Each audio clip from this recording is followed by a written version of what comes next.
Ilara Quinn stood at the far end of the training hall, her small frame almost lost among the tall, confident cadets in gray uniforms.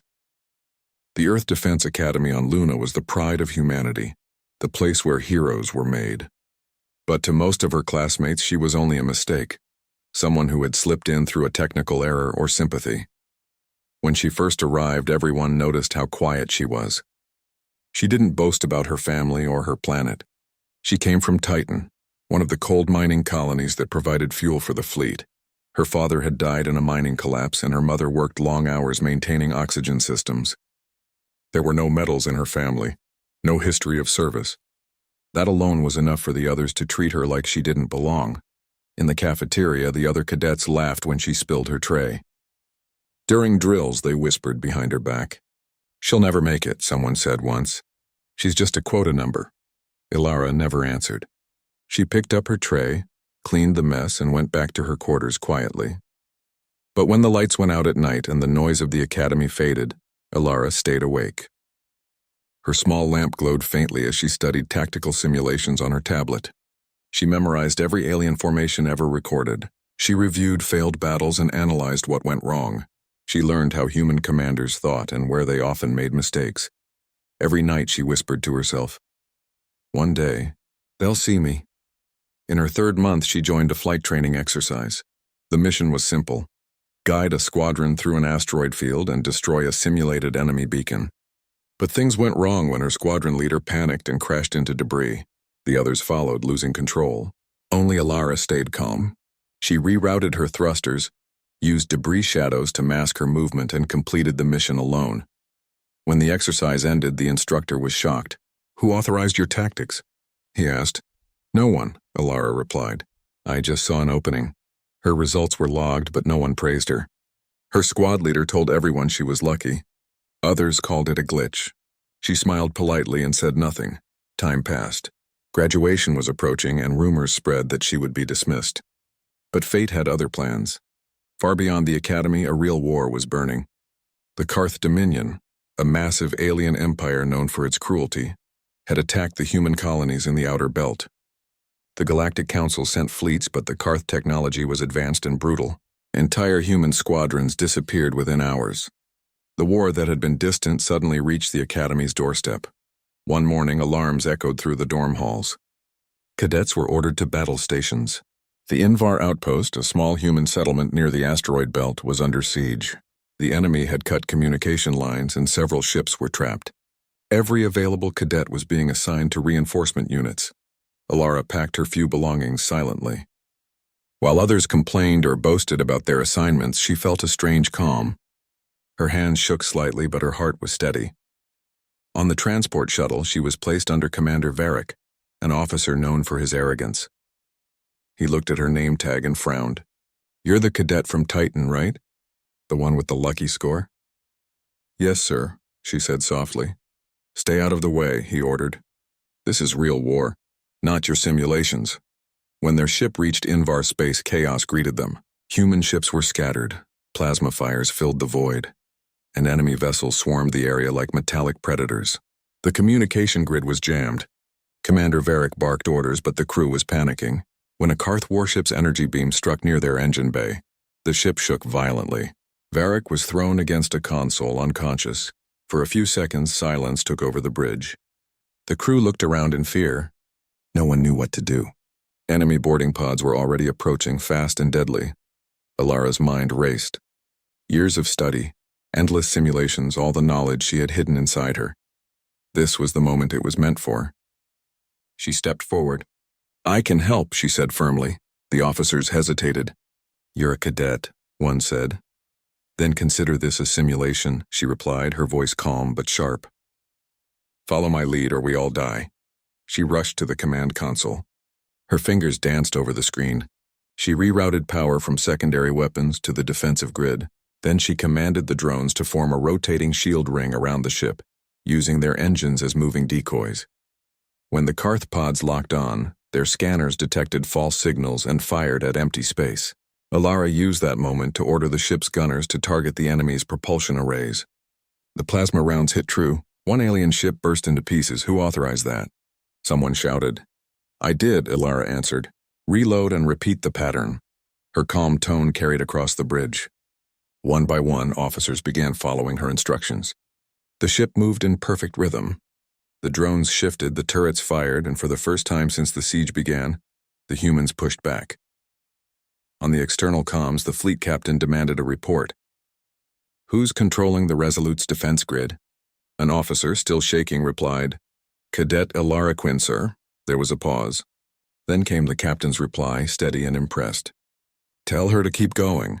The entire fleet began syncing with her tactics. She used asteroid debris as shields, redirected damaged ships into safe zones, and organized fighter formations through the wreckage.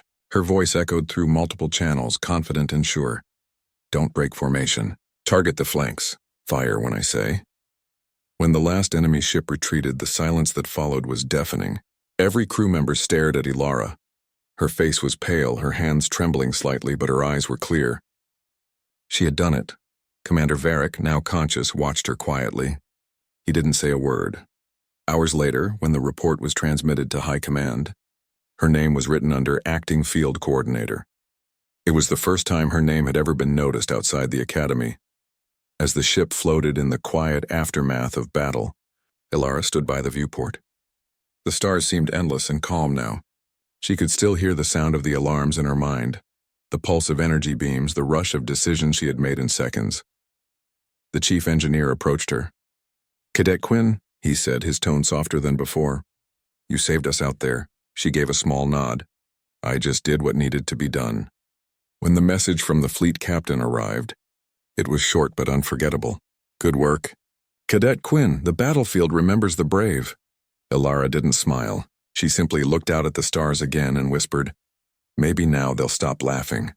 But deep down she knew this was only the beginning. The Karth Dominion would return. The war was far from over. And next time, humanity would need more than courage. It would need a commander. And somewhere inside her heart, she already knew what the battlefield would one day call her. The aftermath of the Invar siege brought Elara Quinn both recognition and pressure. Messages of congratulations poured in from the fleet, yet every note carried the unspoken question. Could a cadet truly command in the heat of war? Even Commander Varric, who had once mocked her, remained silent, his pride bruised by her success. High Command assigned her to the ESS Resolute, now repaired and refitted, as a temporary acting officer. The fleet was stretched thin. Multiple human colonies were under threat from the Karth Dominion, and no experienced commanders were available. Elara felt the weight of expectation pressing down, but she refused to falter.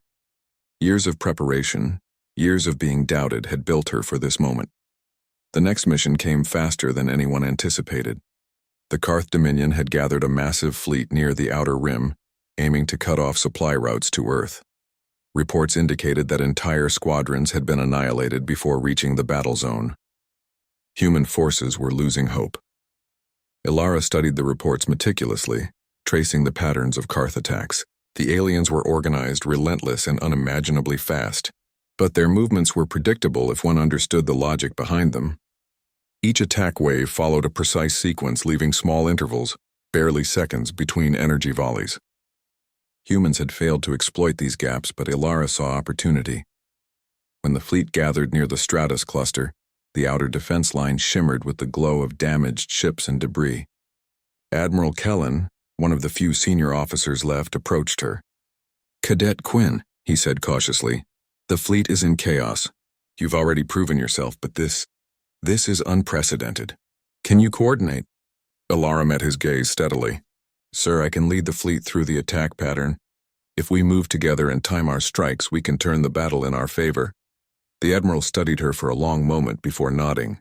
"You'll have authority over the fleet during this engagement. Make it count." Elara's heart raced, but she did not show it. Every calculation, every strategy was already forming in her mind.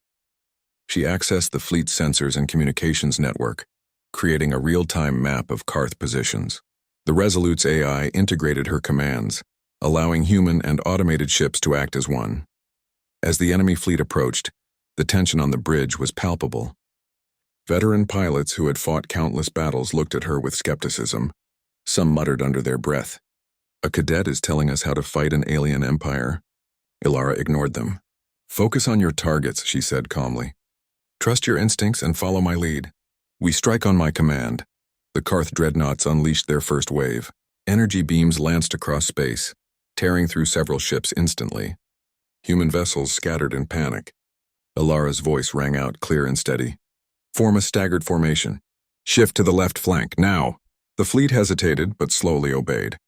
Alara's calculations accounted for every variable: the timing of the enemy's energy bursts, the drift of damaged ships, the rotation of debris fields. She guided human ships through safe corridors invisible to the Karth sensors. Fire on my mark, she said. Now! The coordinated volley struck enemy weak points with precision. Several Karth ships erupted in flames, their energy shields overloaded. Pilots who had doubted her glanced around, astonished at the speed and accuracy of her commands. Hours passed in a blur. Alara gave orders with surgical precision. When to retreat, when to advance, when to concentrate fire, and when to disperse. She even predicted the enemy's attempts to flank her forces, sending drones and automated ships to intercept. One by one, Karth fighters fell into traps she had set. At one point, the Resolute was targeted directly. A Karth dreadnought locked its massive energy cannon on the ship. Every officer froze, but Alara did not flinch. Divert all auxiliary power to shields. Fire countermeasures in 3, 2, 1. The cannon fired. Energy beams collided with the shields, and a brilliant flash lit the viewport. The countermeasures disrupted the Karth targeting system, and the dreadnought's blast missed by meters. Keep moving. Keep firing, Alara commanded. Her words were simple, but her authority carried weight. Even those who had mocked her learned to obey instantly. Midway through the battle, Admiral Kellen's voice came over the comms. Cadet Quinn, status report. Alara took a deep breath. The fleet is holding formation. Karth losses are increasing. We have an opening on their right flank. If we push now, we can break their formation entirely. Understood, Kellen replied. Your acting commander, proceed. Alara's mind raced, but she focused on clarity. All ships concentrate on the right flank. Use burst volleys, then fall back in staggered formation. Target propulsion and shield generators. We strike as one. The fleet obeyed. In perfect synchronization, human ships struck the alien flank, crippling the Karth vessels. Dreadnought after dreadnought went down, their firepower neutralized. The outer defense ring, once on the verge of collapse, stabilized. By the time the Karth forces retreated, human losses were significant, but manageable. The fleet had survived and, more importantly, had triumphed against impossible odds. For the first time in years, the Karth Dominion had been stopped. The bridge was silent except for the hum of systems and the occasional chatter from exhausted pilots. Then, slowly, officers began applauding. Some stood, others saluted. Even Commander Varric approached, his face unreadable. You led them well, he said. His voice carried grudging respect. I doubted you. I was wrong. Alara nodded silently, too tired to respond immediately. Her mind still replayed every decision she had made, every calculation that had saved lives. But a small smile tugged at her lips. The battlefield had called her something no one at the Academy had ever dared. A commander. High Command sent formal confirmation hours later. Cadet Alara Quinn was promoted to commander, officially in charge of a fleet unit. Her name spread across human colonies and military channels. Pilots who had whispered jokes about her skill now saluted with pride. Citizens of Earth sent messages of gratitude. Even in the distant mining colonies of Titan, her mother received a message from the fleet. Your daughter saved humanity today. Alara did not let the praise distract her. The Karth Dominion would return. Other threats would emerge. But for the first time, she understood the truth of humanity. When cornered, humans did not flee. They adapted, they learned, they fought. And with the right mind leading them, they could rise against anything. Weeks after the battle, a formal ceremony took place aboard the ESS Resolute. Human and AI forces alike recognized Alara as a full commander. The fleet AI even updated all operational protocols to synchronize with her strategies. Pilots who had once mocked her now trained to follow her tactics precisely, knowing they worked. During her first public address, she stood before the fleet, her uniform neat, her expression calm. I was not trying to prove myself to anyone, she said. I only wanted to do what was necessary to protect our people. If that inspires others, then we all rise together. Remember this. No matter how small or underestimated, every human has the ability to make a difference. Humanity does not surrender. Humanity rises. The words echoed through comms channels across multiple sectors.